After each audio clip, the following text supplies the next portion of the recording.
All right, so I got a question about how to make the LED lights respond the way you want them to. It's really simple with the Retroloop Neo, so I'm just going to show you this with Loopy Pro. The first thing you're going to do, you're going to open up Loopy Pro. You're going to go over here, you're going to come down to where it says synchronization. You're going to want to go to MIDI clock destinations. Mine is Retroloop Beatbox. Okay, you're going to see right here where it says MIDI clock destinations.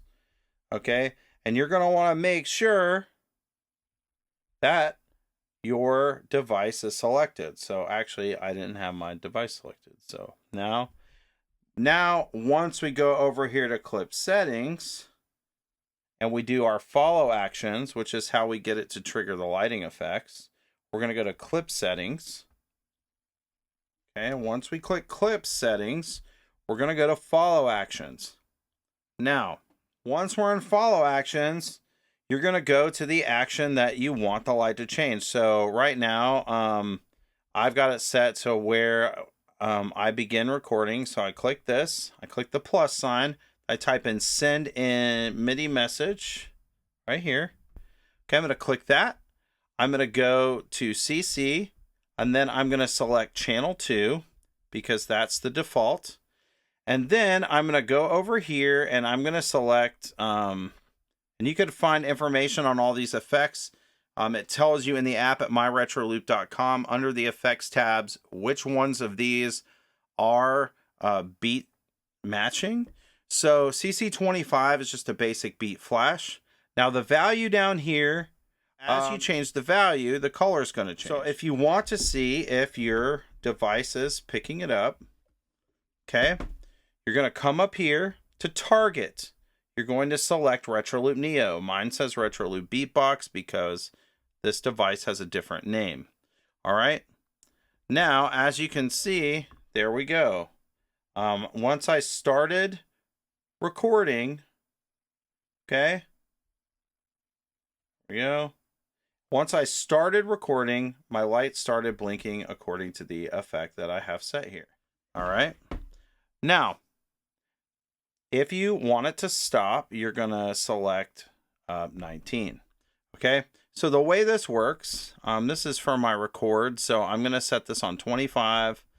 Towards the 127 is going to give me close. That's going to give me like a red color. All right, so I hit send. Now you can see my buttons are flashing red, so I can preview that. All right, so I'm going to get out of here. Now I'm going to set this one to 19, and 19 is just going to hit send, and 19 is going to tell those buttons to stop. All right, so this means that when I begin recording, the lights are going to flash red. Then, okay,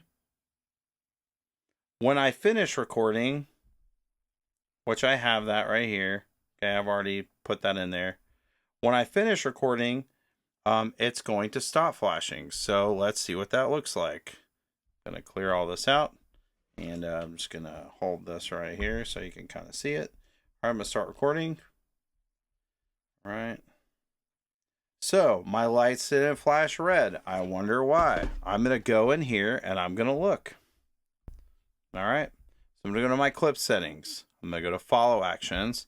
And I'm going to make sure that all of my stuff, see how that's set? Okay, see, it's not set to my beatbox. So I've got to set this to my beatbox. Now you will set yours to Retroloop Neo because that's the device that you're using. So I'm going to go ahead and do all these. Okay, and again, that's going to be a target. Now, one thing that you can do to kind of help speed up this process is you can actually you can copy and paste these. So you hit duplicate and then you hit reorder and you just drag it wherever you want it to go, okay? And then you can left swipe, delete, okay? So now we're going to try again. Now that I've set my target properly, once I start recording, boom. All right, now we're going to overdub. Going to flash yellow. There we go. All right. And then when I'm playing, it's just regular. All right, guys, that is how you do custom feedback with the Retroloop Neo. That is how easy it is. It's pretty simple. So anyway, thank you. If you like this video, make sure you hit like and subscribe, and I'll see you guys next time.